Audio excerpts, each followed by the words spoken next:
पहला कुरिन्थियों 11वां अध्याय, परमेश्वर के वचन की ओर हम चलेंगे और सीधा हम पढ़ेंगे 17 पद। एक एक पद को पढ़ते जाएंगे और इसमें से सीखते जाएंगे और आगे बढ़ते जाएंगे।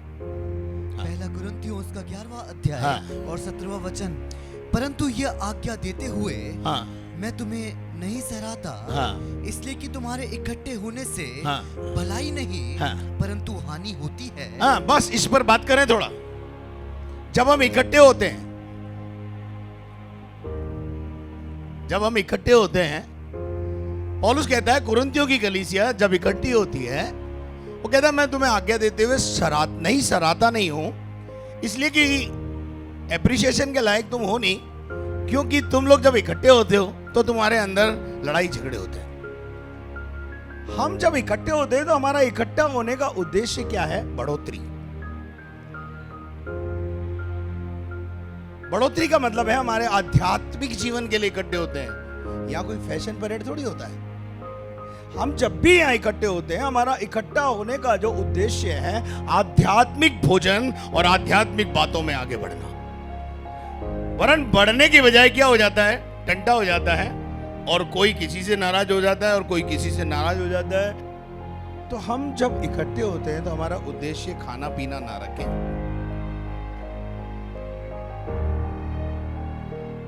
लेकिन हमारा उद्देश्य मोहब्बत में बढ़ते चले जाए। मोहब्बत होनी चाहिए, और जहां मोहब्बत है, प्रेम है, वहां सब कुछ बर्दाश्त करते हैं।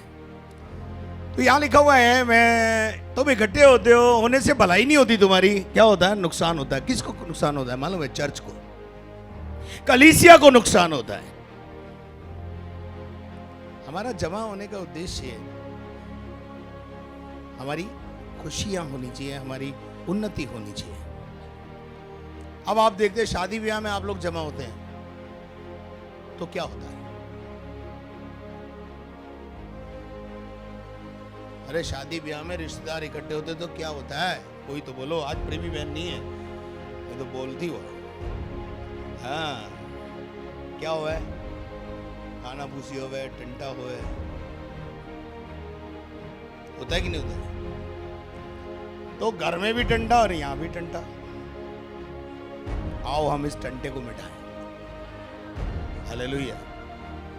क्या करें? इस टंटे को मिटाएं।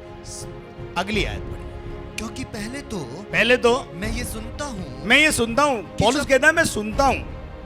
पौलुस के कानों तक खबर पहुंचती है, चाहे पौलुस यहां है चाहे नहीं है, कुरिन्थियों में है या नहीं है, पर उसके चाहने वाले हैं जो रिपोर्ट देते रहते हैं। ये चल रहा कलीसिया में। क्या लिखा है? कि जब तुम कलीसिया में इकट्ठे होते हो तो तुम में फूट होती है। तो तुम्हारे अंदर क्या है? फूट है, डिवाइडेशंस है। कलीसिया को एक मन, एक आत्मा, एक मुंह में होना चाहिए। सब एक ही बात पर सहमत होने चाहिए। नहीं, लेकिन आपस में क्या है? फूट, डिवाइडेशंस है, मतभेद हैं, मनभेद हैं, एक दूसरे के विचार नहीं मिल रहे हैं, और फिर मिलकर हालेलुया कर रहे हैं। तो ऐसी हालेलुया ऊपर जाएगी, ऐसी आराधना ऊपर जाएगी, ऐसी आराधना आशीष लेके आएगी। अरे ऊपर ही नहीं जाएगी तो लाएगी क्या? जब तुम इकट्ठे होते हो तो तुम्हारे अंदर फूट पाई जाती है। आज हम यहां पर इस मेज पर शामिल होने के लिए आए, इससे पहले अपने आप को जांचें कि हमारे बीच में कोई कड़वी जड़ फूट तो नहीं गई है। हम कड़वाहट रखकर, ईर्ष्या रखकर, झगड़े रखकर, जलन रखकर, हसद रखकर, हकीर जानकर लोगों को प्रभु मेज में शामिल होते हैं। हे मेरे प्रिय भाइयों बहनों, ऐसा मत करो। मैं आज कुछ बातें आपको प्रभु बोध से रिलेटेड बताऊंगा कि जब हम प्रभु की मेज पर इकट्ठे हुए हैं और आएंगे आज, तो आने से पहले इन बातों को अपने जीवन में जांचें कि हमारे बीच में फूट तो नहीं है। क्योंकि अवैध रूप से, गलत रीति से अगर हम इसमें शामिल होंगे तो वो फूट और बढ़ जाएगी, वो कड़वाहट, ईर्ष्या, जलन, हसद और बढ़ जाएगी, वो खत्म नहीं होगी। इस पर आने से पहले यदि आप उसको खत्म करेंगे तो वो खत्म हो जाएगी। इसको ईर्ष्या के साथ, जलन के साथ, झगड़ों के साथ। अब ऐसे कितने हैं जिनका पति पत्नी का झगड़ा चल रहा है? आप यीशु मसीह के अनुयायी हैं? आप यीशु मसीह के अनुयायी हैं क्या? ये बताइए पहले तो, रियल अनुयायी हैं आप? यीशु ने क्या कहा? जब तू अपनी भेंट लेकर मेरे भवन में आए, मेरी आराधना करने आए, मेरी रोटी को तोड़ने आए, संगति करने आए, तो भेंट को पहले रख और पहले विचार कर कि तेरा किसके साथ टंटा है, तेरा किसके साथ सुलह नहीं है। लिखा है वहां, तेरे भाई के मन में तेरे प्रति कड़वाहट है, तेरे मन में नहीं है, तेरे भाई के मन में कड़वाहट है। और उस कड़वाहट को रखते हुए, उस कड़वाहट को खत्म ना करते हुए अगर तू भेंट चढ़ाने आया तो तेरी भेंट बेकार है। इतना गंभीर है यीशु मसीह, इतना सेंसिटिव है।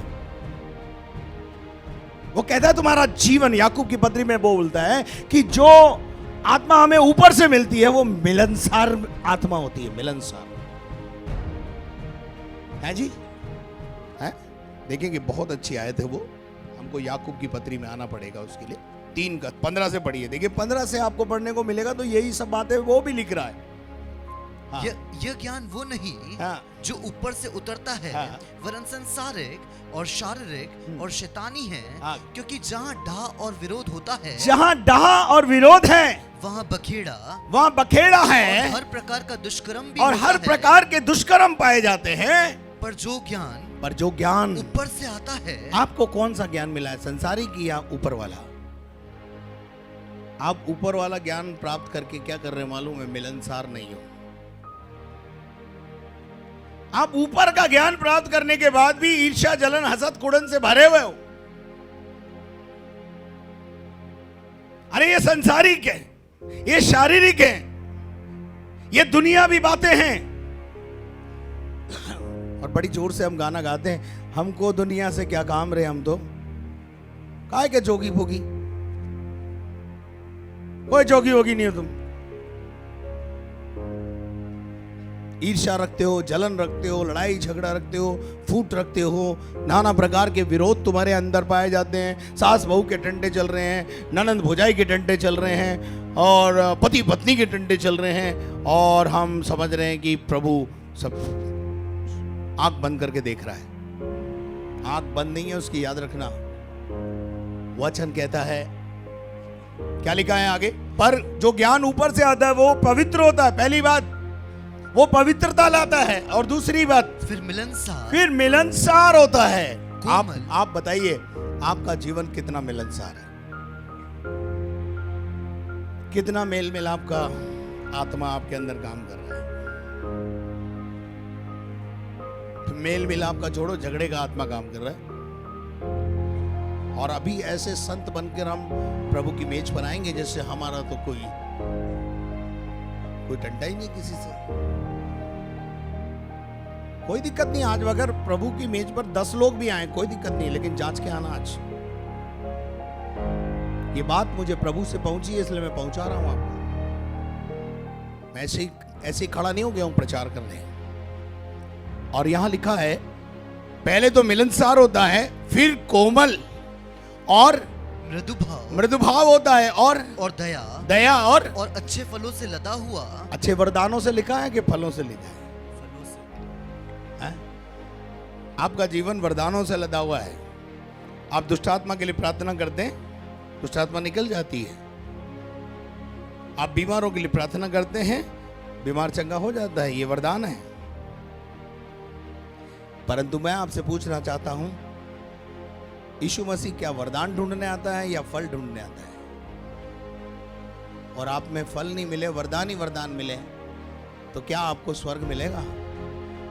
सुनो, यीशु मसीह ने कहा कि तुम जाओ भाई, तुम मेरे लायक नहीं हो, मैं तुम्हें जानता नहीं हूं। तो कहा, उन लोगों ने क्या कहा, है प्रभु हम तेरे नाम से दुष्ट आत्मा निकालते हैं, तूने हमें वरदान दिया था, उसका इस्तेमाल कर रहे थे, तूने हमको बोला कि तुम बीमारों पर हाथ रखो, हम बीमारों को चंगा कर रहे थे, हमने तेरे नाम से सामर्थ के काम किए। तो यीशु मसीह ने क्या कहा, अच्छा वो वरदान तुम्हारे पास था, आ जाओ स्वर्ग जाओ। यीशु का एक जवाब था वहां पर, मैं तुम्हें जानता नहीं। मत्ती 25 में भेड़ और बकरियों का जिक्र है।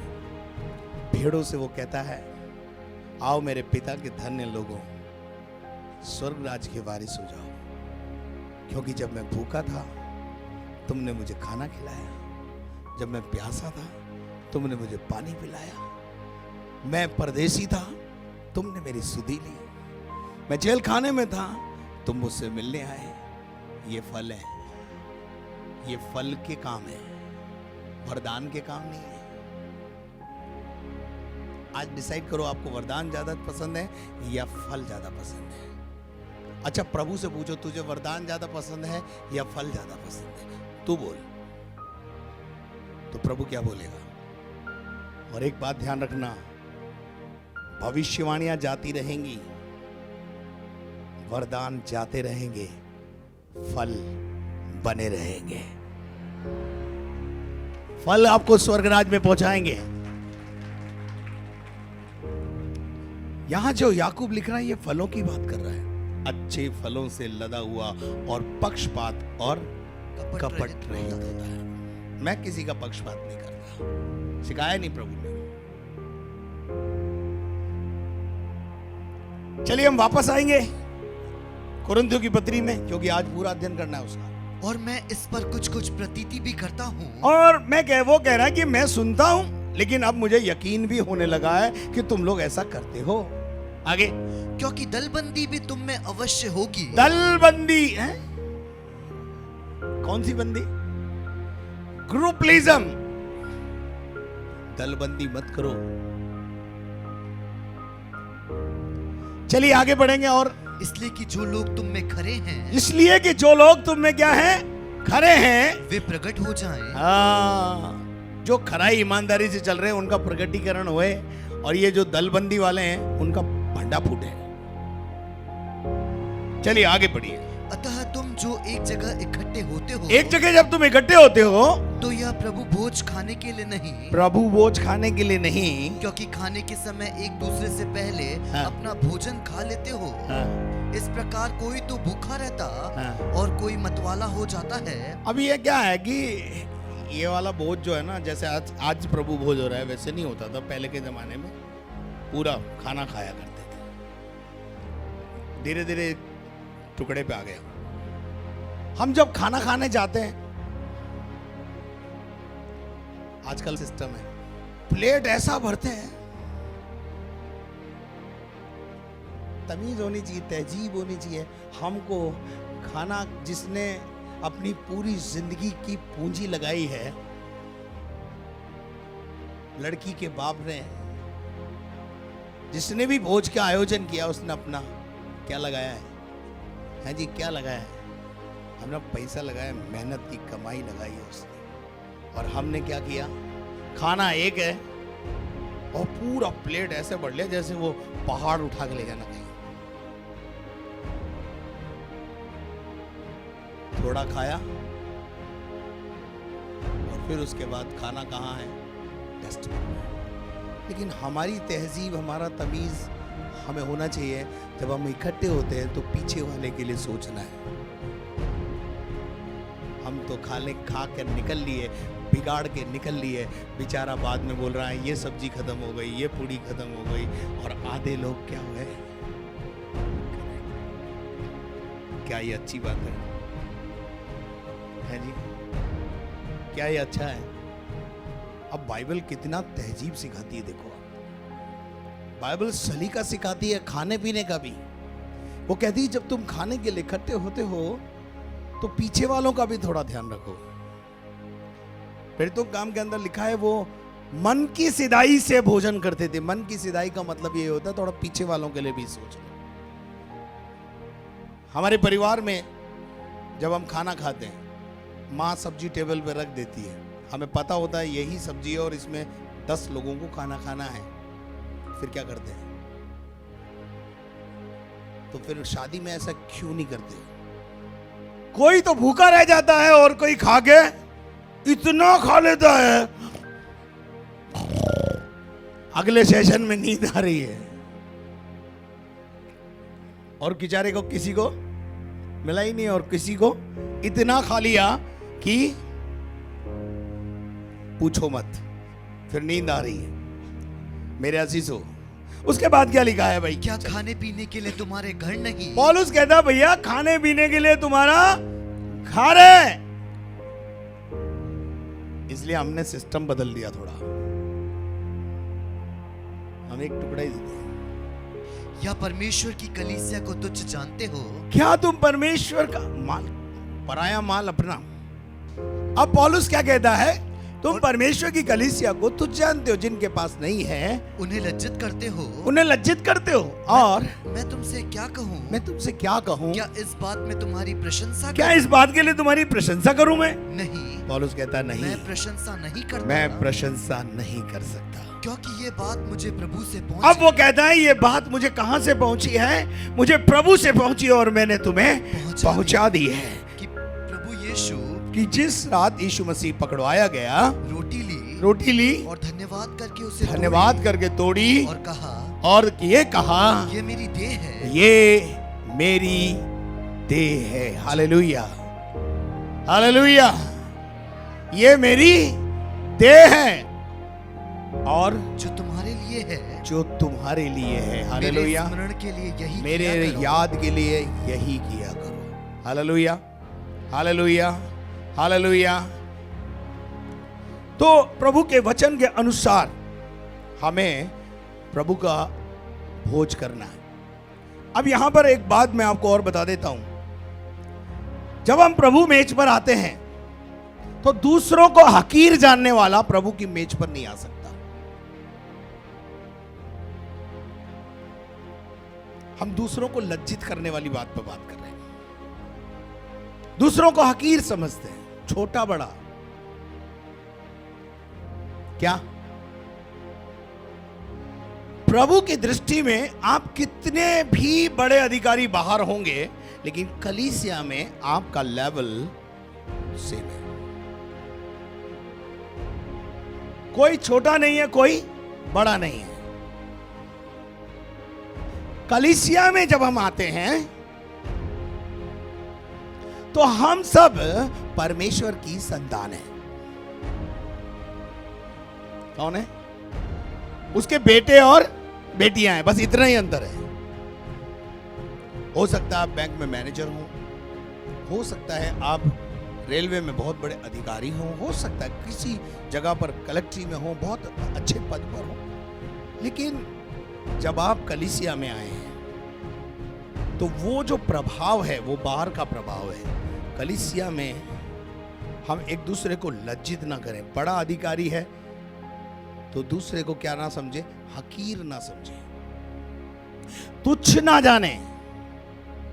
क्योंकि यीशु मसीह जो हमारे लिए मारा गया ना, उसने किसी को हकीर नहीं समझा। जिसका बदन हम खाने जा रहे हैं उसने किसी को कमजोर नहीं समझा, वरन कमजोरों को बलवंत बनाने की कोशिश की। यह प्रयास होना चाहिए हर कलीसिया के विश्वासी का कि यदि हम किसी को किसी कमजोरी में देखें, कभी किसी को किसी गुनाह में देखें, किसी गलती में देखें, तो उसको उस गलती से बाहर लाने के लिए अपने प्रयासों को जारी करें। लेकिन ऐसा होता नहीं। हम सोचते हैं हमें क्या। मेरे अजीजों, याकूब 1:27 हम पढ़ेंगे। अभी हमने 3:17 पढ़ा था, याकूब 1:27 पढ़िए।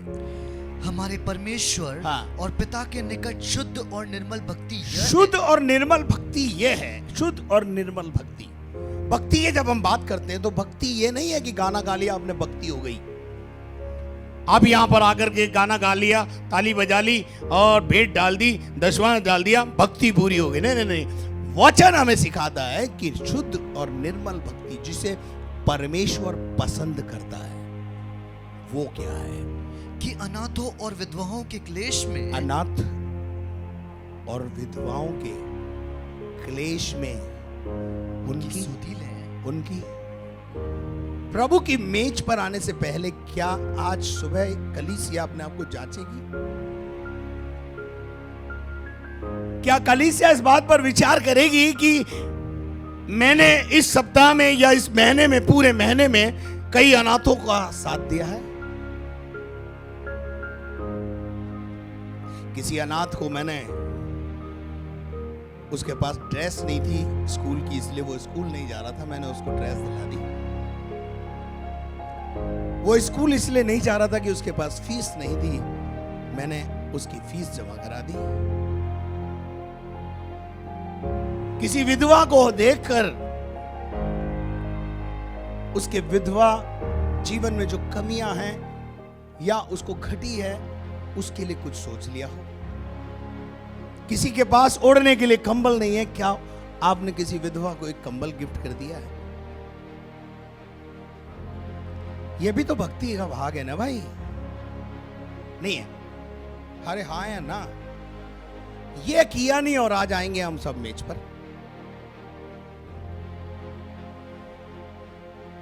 निर्धनों के बारे में हमारे पास कोई, हमारी 90% में से कोई योजना नहीं है, उसी 10 में से करेंगे हम। ऐसा भी कुछ लोगों ने सिखा दिया है। पादरी का काटो, गरीबों को दो, या प्रभु का काट के हम यहीं से काटेंगे और गरीबों की मदद करेंगे, ये भी सीख लिया है कुछ लोगों ने। क्यों? तुम्हारे पास 90% नहीं है? जो खुदा का है वो खुदा को दो, उस जो तुम्हारे पास है उसमें से बो, और फिर मजा लो। जो बोओगे तभी तो काटोगे। ये तो खुदा का भाग है जो आपने दसवां दिया ना, ये तो खुदा का भाग है जो आपने दिया उसको। वो इसलिए दिया कि आपको खुदा ने ताकत दी, तंदुरुस्ती दी, कुव्वत दी, बुद्धि दिया, ज्ञान दिया, ये तो उसका भाग है। लेकिन बोना काई में से है? उस 90% में से किसी विधवा की सुधि ले लो, अनाथों की सुधि ले लो, किसी बीमार का इलाज करा दो।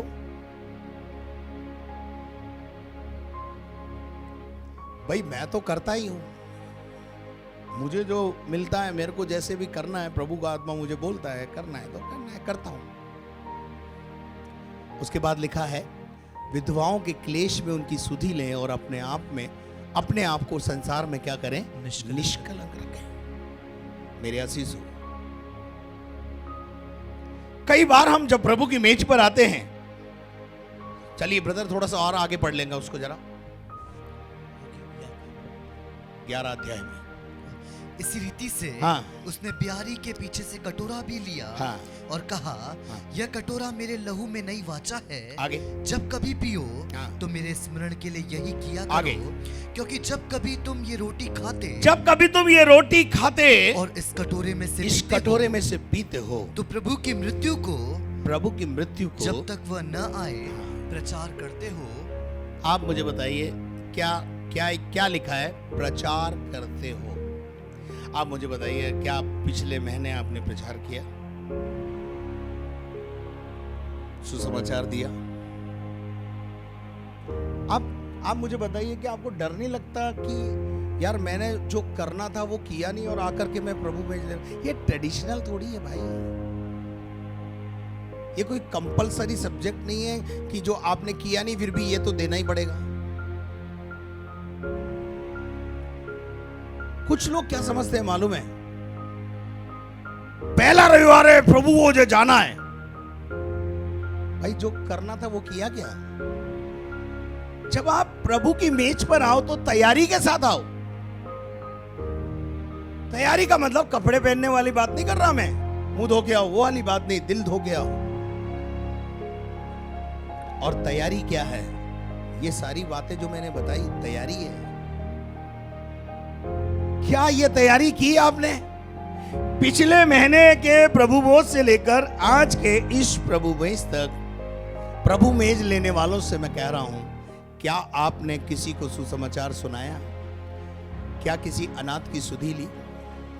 क्या किसी विधवा के साथ उसके दुख में खड़े हुए? क्या उसका साथ दिया?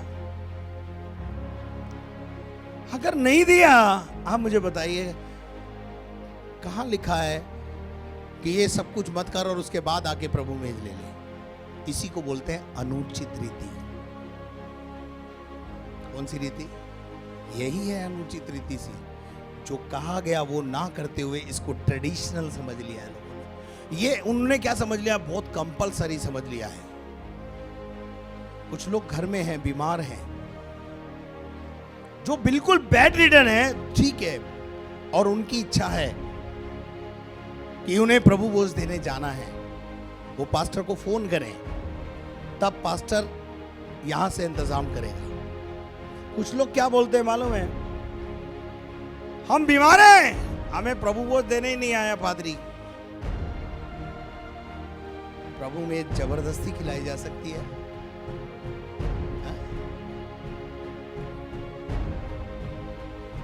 प्रभु मेज ये कोई कोविड थोड़ी है जो यहाँ राशन बांट रहे हैं, आ जाओ ले जाओ सब, या हम घर पहुंचा देते हैं। ये मेज है खुदा की, और उस पर आने वाला तैयारी के साथ आए। अपने अंदर से कड़वाहट, ईर्ष्या, जलन, हसद, ये इतनी सारी बातें आधे घंटे से जो मैं आपको प्रचार कर रहा हूं, ये सब आपके जीवन से नहीं होना चाहिए। उसके बाद आप इस मेज पर आए।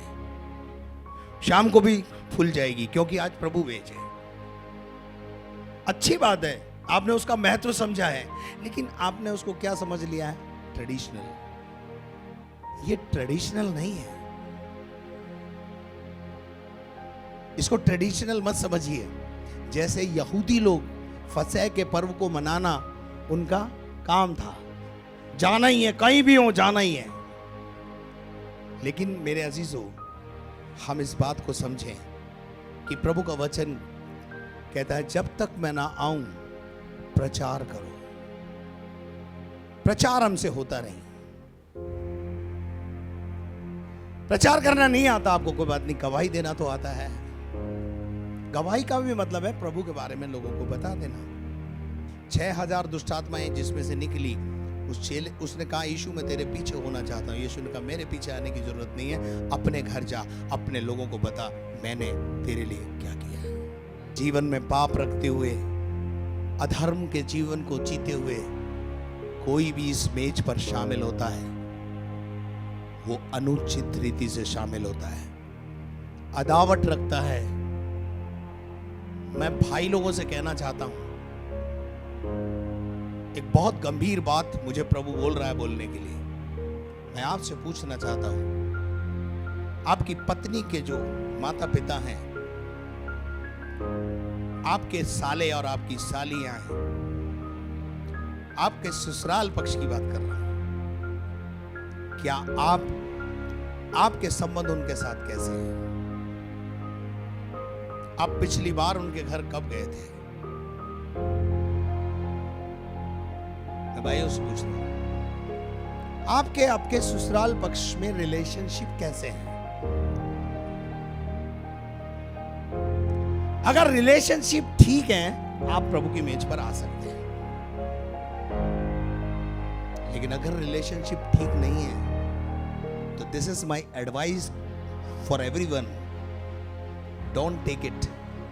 First you go and make a relationship with your father-in-law, mother-in-law, sister-in-law, brother-in-laws, और उसके बाद प्रभु की मेज पर आना।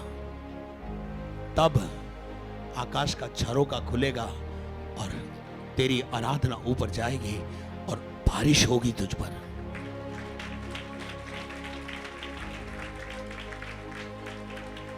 अब बात करते हैं बहनों से।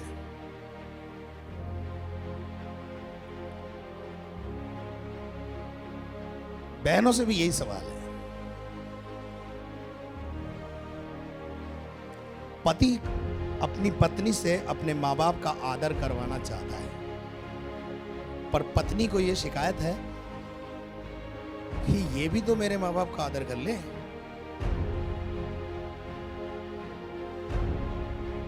अरे हाँ या ना, बोलो ना, थोड़ा जोर से बोलो, सुन लेंगे ये। लेकिन अब आपसे मुझे शिकायत है, आपके भी ससुराल में आप अपने ससुराल कब गई थी?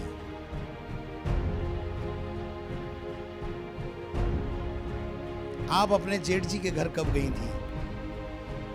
आप अपने जेठानी के घर कब गई थी? जेठानी से गले मिले हुए कितना समय हो गया है? हेलो, हुआ ना पंचर?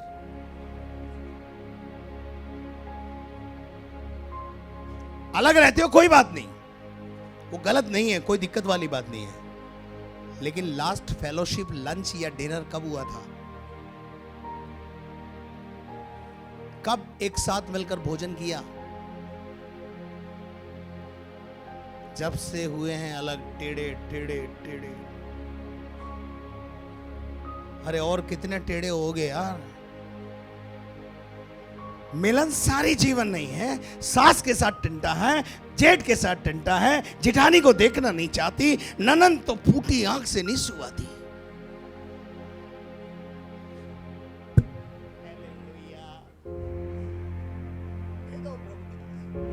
दे दो। आप क्या ले रहे हो? अनुचित रीति से संबंधों को ठीक ना रखते हुए अगर आप प्रभु की मेज पर आ रहे हो, इसी कारण आगे बढ़ो। इसलिए जो कोई अनुचित रीति रखते हुए इस मेज पर आएगा, प्रभु की रोटी खाए, हाँ, या उसके कटोरे में से इस कटोरे में से पिएगा, वह प्रभु की देह और लहू का अपराधी ठहरेगा। यानी इस बलिदान को व्यर्थ समझता है वो। हो गया तो हो गया ना। अरे उस बलिदान को याद करो, घोड़े खाए उसने आपके लिए, आपकी बीमारियों को अपने ऊपर लिया है, आपके श्रापों को अपने ऊपर लिया है, कांटों का ताज सर के ऊपर रखा गया है। लानतान सही, किसी ने आकर गाल पे थप्पड़ मारा और बोला भविष्यवाणी करके बता कौन है? थूका गया। तुम पर थूका तुम्हारे जेठ ने कभी? बोलो नहीं ना, नहीं गए ना उतनी पीड़ा में। जो उसके बाद भी तुम्हारा ईगो है, उसके बाद भी तुम ईगो रखते हो अपने अंदर, और फिर आके मेज पर आते हो, शामिल होते हो। मेरा निवेदन है आपसे, अगर अदावटें हैं अपने जीवन में, सुलह नहीं है, मिलनसारी नहीं है, प्रचार का जीवन नहीं है, गवाही नहीं है तुम्हारे पास, you have no authority to touch this vessels. इन बर्तनों को छूने का अधिकार तुम्हें नहीं है। कोई दिक्कत नहीं है, आज नहीं, कोई बात नहीं, अगले बार मत लीजिए, आज कोई बात नहीं, कोई बात नहीं, खराब होगा, हो जाएगा, लेकिन आपका जीवन तो संवर जाएगा ना।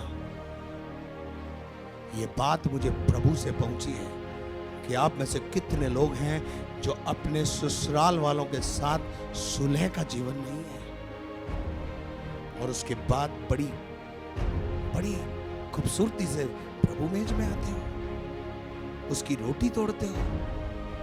सुलह का जीवन नहीं है, पवित्रता नहीं है, मिलनसारी नहीं है, सास बहू के डंडे चल रहे हैं, सास आके प्रभु बोल ले रही है, बहू प्रभु बोल ले रही है। क्या है ये? ऐसे जीवन रख के, ऐसे डंडे रखकर आप प्रभु मेज लेते हो। ये कोई जरूरी सब्जेक्ट नहीं है कि आज नहीं लेंगे तो मर जाएंगे। ये प्रसाद नहीं है, ये विधि है, खुदा ने ठहराई है, ताकि मैं और आप अपने आप को जांचते चले, जांचते रहे। क्या आज कलीसिया अपने आप को जांचेगी? क्या आज हम अपने आप को जांचेंगे? क्या आज हम अपने टंटों को खत्म करेंगे? यहां लिखा है, आगे पढ़ो, 28 पद को पढ़ो। इसलिए मनुष्य अपने आप को जांच ले और इसी रीति से उस रोटी में से खाए और इस कटोरे में से पिए। तो क्योंकि जो खाते पीते समय प्रभु की देह और प्रभु की देह को न पहचानते और वह उसे खाने और इसके पीने से अपने ऊपर दंड लाता है। क्या लाते हैं? क्या ला रहे हो आप? आज इसी कारण से तुम्हारे अंदर बीमारियां, इसी कारण तुम में बहुत तेरे लोग, क्या लिखा है आगे लिखा, इसी कारण तुम्हारे अंदर बहुत से लोग निर्बल हैं और रोगी हैं, निर्बल कई प्रकार से निर्बल हैं। आर्थिक, सामाजिक, पारिवारिक संबंध निर्बल हैं। आर्थिक निर्बलता आपके अंदर है। खुदा ने तुम्हें गरीब रहने के लिए नहीं बुलाया है, धनाढ्य होने के लिए बुलाया है।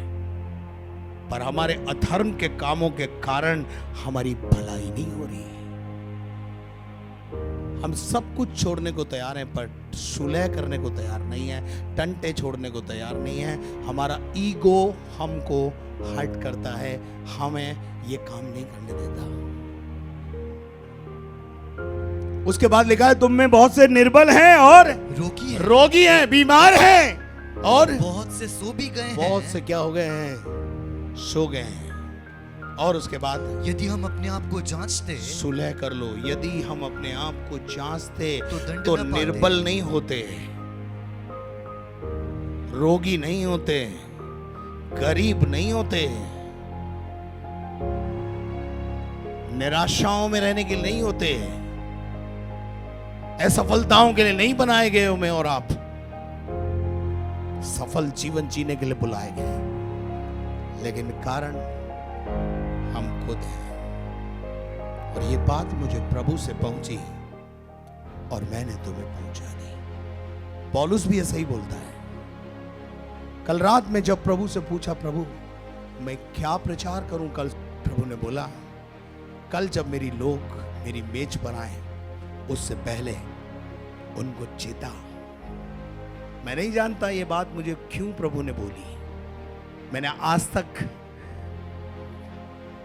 कभी इस प्रकार से प्रभु मेज के ऊपर पूरे भाषण को नहीं दिया, लेकिन आज प्रभु ने मुझे बोला, समझा मेरे लोगों को, सुलह करें, सुलह का जीवन जिए, अपने आप को ज्यादा सुपीरियर और दूसरे को हकीर समझना बंद करें। कई बार हमें इस बात का घमंड होता है, हम विश्वासी हैं, और हम अविश्वासियों को क्या समझते हैं? फिर कुछ भी नहीं समझते हम। अरे तुमसे अच्छे अविश्वासी हैं, कई बार वो हमसे अच्छे काम कर बैठते हैं, और जो काम हमें करने चाहिए तो वो कर रहे हैं।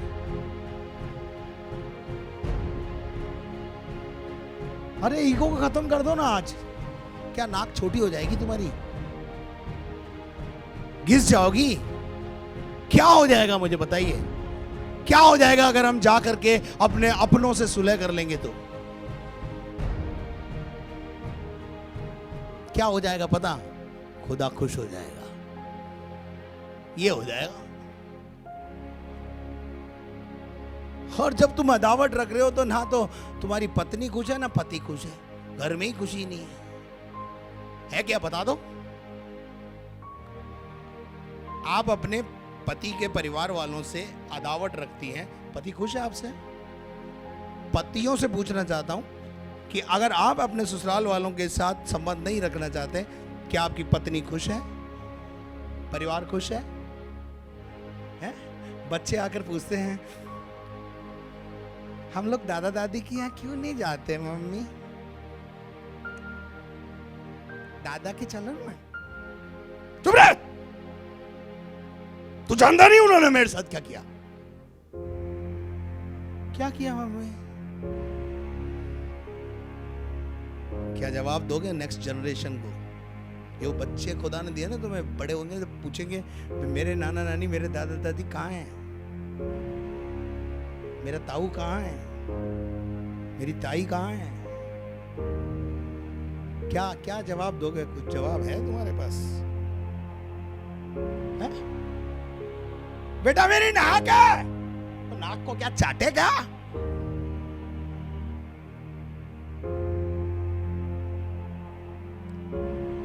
इस नाक ने ना आपकी जिंदगी को नरक बनाया हुआ, नरक।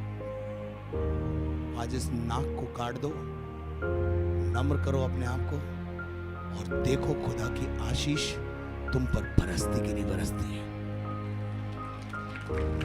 आइए अपने स्थान पर खड़े हो जाएं। हालेलुया। Close your eyes. अपनी आंखों को बंद करें। आज अपने आप को जांचें। प्रभु की मेज पर आने से पहले सुलह करें। अगर आप आज नहीं में प्रभु भोज लेना चाहते, कोई दिक्कत नहीं है, कोई दिक्कत नहीं। कोई आपको किसी डॉक्टर ने नहीं बोला है, ना मैं बोलने वाला हूं, लेकिन आज क्या आप सुलह करेंगे?